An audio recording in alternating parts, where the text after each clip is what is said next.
എല്ലാ നല്ലവരായ കൂട്ടുകാർക്കും എല്ലാ നല്ലവരായ സിനിമാ പ്രേമികൾക്കും മറ്റൊരു വീഡിയോയിലേക്ക് ഹാർദമായ സ്വാഗതം. അപ്പോൾ ഇന്നലെ ഞാൻ തിയേറ്ററിൽ പോയി കണ്ട ഒരു സിനിമയാണ് അഡിയോസ് അമിഗോ എന്ന ചിത്രം. അതായത് സുരാജ് വെഞ്ഞാറമൂടിൻ്റെയും ആസിഫ് അലിയുടെയും ചിത്രം. കെട്ടിയുള്ളാണൻ്റെ മാലാഖ ആ സിനിമ എഴുതിയ തങ്കമാണ് അഡിയോസിൻ്റെ രചയിതാവ്. അതായത് അജി പീറ്റർ തങ്കം. നഹർ നാസറാണ് ഇതിൻ്റെ ഡയറക്ടർ.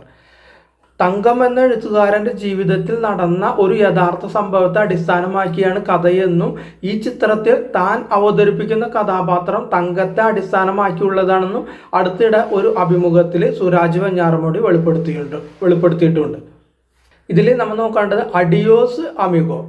എന്താണ് ഈ അഡിയോസ് അമിഗോ? ഇത് കേൾക്കുമ്പോൾ ആകെ ഒരു കൺഫ്യൂഷൻ ആകുന്നു അല്ലേ? ഇത് ഈ സിനിമയുടെ പേര് ആരെങ്കിലും ഇങ്ങനത്തെ പേരിടും, ഈ പേരിൻ്റെ അർത്ഥം എന്താണ് ഒന്നും മനസ്സിലാവുന്നില്ല നമുക്ക്. അപ്പോൾ അതിൻ്റെ എങ്കിൽ പോലും അഡിയോസ് അമിഗോ എന്ന് പറഞ്ഞ ഒരു സ്പാനിഷ് വാക്കാണ്. അത് ആ വാക്ക് ഈ സിനിമയിൽ നല്ല രീതിയിൽ ചേരുന്ന ഒരു വാക്കാണ്. അത് നമ്മൾ സിനിമ കാണുമ്പോൾ മനസ്സിലാക്കും. അതായത് ലാൽ ജോസ് സംവിധാനം നിർവഹിച്ച ദിലീപ്, കുഞ്ചാക്കോ ബോബൻ, ബിജു മേനോൻ അങ്ങനെ ഒരു ചിത്രം വന്നിട്ട് ഇവർ 3 പേരും ഒരു ചിത്രം, സ്പാനിഷ് മസാല എന്ന് പറയുന്ന ചിത്രം എല്ലാവരും കണ്ടിട്ടുണ്ടാവും. നല്ലൊരു ചിത്രമായിരുന്നു അത്. അപ്പം അതിലിടെ അല്പസ്വല്പമൊക്കെ സ്പാനിഷ് വാക്കുകൾ നമുക്ക് കേട്ടിട്ടുണ്ടാവുക. അതിന് കുറച്ച് സ്പാനിഷ് വാക്കുകളൊക്കെ ഉണ്ട്. എന്നാൽ അഡിയോസ് അമിഗോ എന്ന മലയാള സിനിമയിൽ പേരല്ല, ഇതിൻ്റെ ഈ പേരല്ലാതെ മറ്റൊന്നും സ്പാനിഷായിട്ട് ഒരു ബന്ധവും ഈ സിനിമയിലില്ല. ഈ സിനിമയിൽ എറണാകുളം മുതൽ കൊല്ലം വരെ യാത്ര ചെയ്യുന്ന 2 സുഹൃത്തുക്കളുടെ ഒരു കഥയാണിത്. ഈ സിനിമ കണ്ടു കഴിഞ്ഞാൽ നമുക്ക് ആ വാക്കിൻ്റെ അർത്ഥം മനസ്സിലാവും. സിനിമയുടെ മുഴുവൻ സസ്പെൻസും ഈ പേരിൽ അണിയറ പ്രവർത്തകർ ഒളിപ്പിച്ചു വെച്ചിട്ടുണ്ട്. ഇംഗ്ലീഷിൽ ഗുഡ് ബൈ മൈ ഫ്രണ്ട് എന്ന അർത്ഥം വരുന്ന സ്പാനിഷ് വാക്കാണ് അഡിയോസ് അമിഗോ. ഈ സിനിമയെ കുറിച്ച് പറയുമ്പോൾ 2 ആഴ്ച മുമ്പ് റിലീസ് ചെയ്ത ലെവൽ ക്രോസ് സിനിമ നമ്മൾ കണ്ടിട്ടുണ്ട്. പിന്നെ ആസിഫ് അലിയുടെ മറ്റൊരു സിനിമയുടെ തലവൻ എന്ന സിനിമയെ നമ്മൾ കണ്ടിട്ടുണ്ടാവും. പക്ഷെ അഡിയോസ് അമിഗോയിലെ ആസിഫ് അലിയെ കണ്ടാൽ നമ്മൾ അന്തം വിട്ടുപോകും. അതായത് ലെവൽ ക്രോസിലെ ഒരു കഥാപാത്രമായ രഘുവിൽ നിന്നും തലവനിലെ കാർത്തിക് എന്ന കഥാപാത്രത്തിൽ നിന്നും അഡിയോസിലെ കഥാപാത്രത്തിലെത്തുമ്പോൾ ആസിഫ് തൻ്റെ അഭിനയ ജീവിതത്തിലെ 2 അറ്റങ്ങളെയാണ് അടയാളപ്പെടുത്തിയിരിക്കുന്നത്. അതായത് തികച്ചും വിഭിന്നമായ കഥാപാത്രങ്ങൾ ഇത് 3. അതുകൂടാതെ കൂടെ കട്ടയ്ക്ക് അഭിനയിച്ച് മത്സരിച്ചിട്ടുണ്ട് സുരാജ് വെഞ്ഞാറമൂട്.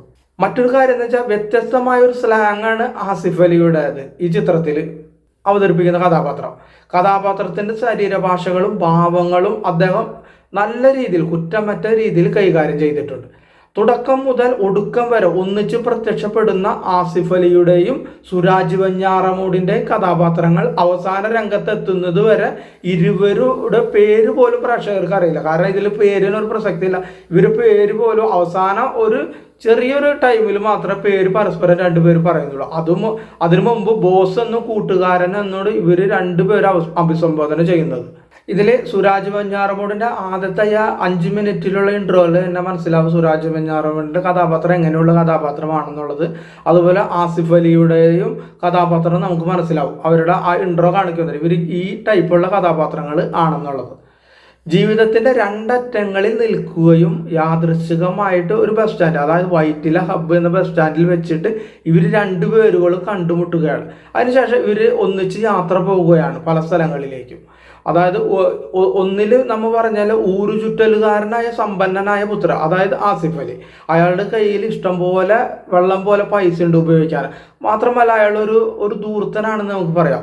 മറ്റേ ആളെന്ന് വെച്ചാൽ സുരാജ് വെഞ്ഞാറമൂടിൻ്റെ കൈവിലേക്ക് അമ്മയെ ചികിത്സിക്കാനായിട്ട് പണം കടം വാങ്ങാനായിട്ട് ആൾ നടക്കുകയാണ്. മാത്രമല്ല ഒരു പരിപ്പോട് വാങ്ങാൻ പോലും അദ്ദേഹത്തിൻ്റെ കയ്യിൽ ആ സമയത്ത് പണമില്ല. അത് അതിൽ കാണിക്കുന്നുണ്ട് ചിത്രത്തിൽ.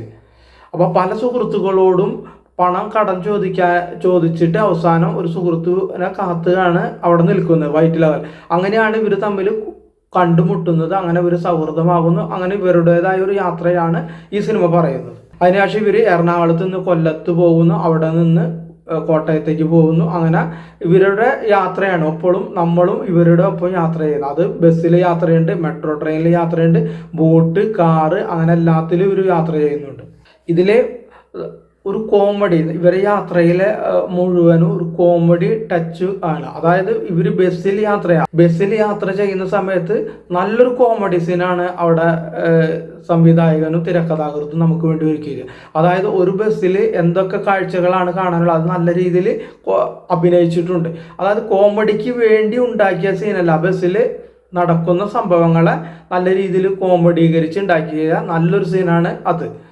അതുകൂടാതെ ഇവൻ്റെ ആസിഫ് അലിയുടെ ഒരു കാമുകിയായിട്ട് അഭിനയിക്കുന്ന അനഘ എന്ന നടിയാണ്, അത് ഹേമ എന്ന കഥാപാത്രമായിട്ട് അഭിനയിക്കുന്നത്. അവരും നല്ല അഭിനയമാണ്. അവരുടെ ഇവർ രണ്ടുപേരുടെ ഫ്ലാഷ് ബാക്ക് ഒക്കെ കാണുമ്പോൾ നമുക്ക് കോമഡിയിൽ നിന്ന് മാറി ഒരു ചെറിയ നൊമ്പരവും നമുക്ക് നമ്മുടെ മനസ്സിലേക്ക് കയറി വരുന്നതാണ്. പിന്നെ അതുകൂടാതെ പ്രത്യേകിച്ച് നമ്മുടെ മനസ്സിൽ കള്ളുകൂടിയന്മാരെന്ന് പറഞ്ഞാൽ നമുക്കറിയാമല്ല, ഒരു തല്ലുകൂളി അല്ലെ തല്ലു പിടിക്കുന്ന ഒരാളായിട്ടൊക്കെ ആയിരിക്കും നമ്മുടെ മനസ്സിലൊരു രൂപം ഉണ്ടാവും കള്ളുകൂടിയന്മാർ. എന്നാൽ ഇതിലെ കള്ളുകൂടിയനെ പോലെ ഉള്ള കഥാപാത്രങ്ങൾ നമ്മുടെ ചുറ്റും ഉണ്ടെന്ന് നമ്മൾ മനസ്സിലായി. ഇതിൽ ജീവിക്കുന്ന ഇവർ രണ്ടുപേരും ഉള്ള കഥാപാത്രങ്ങൾ നമ്മുടെ ചുറ്റും നമുക്ക് അന്വേഷിച്ചാൽ കണ്ടെത്തി കഴിഞ്ഞാൽ ഇതുപോലുള്ള ജീവിക്കുന്ന കഥാപാത്രങ്ങൾ നമ്മുടെ ചുറ്റും ഉണ്ടെന്നുള്ളതൊരു യാഥാർത്ഥ്യമാണിത്. 2 മണിക്കൂർ 36 മിനിറ്റുമാണ് ഈ സിനിമ ഉള്ളത്. അപ്പോൾ ഇൻ്റർവെല്ലിന് ശേഷം ചെറിയ ഒരു ലാഗിങ് ഉണ്ട് എന്നൊഴിച്ചാൽ ഈ ചിത്രം നല്ലൊരു ചിത്രമായിട്ട് നമുക്ക് പരിഗണിക്കാവുന്നതാണ്. എല്ലാവർക്കും ധൈര്യമായിട്ട് എല്ലാവർക്കും ധൈര്യമായിട്ട് ചിരിക്കാനായിട്ട് ടിക്കറ്റ് എടുത്ത് തിയേറ്ററിൽ തന്നെ പോയി കാണാൻ പറ്റിയ ഒരു സിനിമയാണിത്.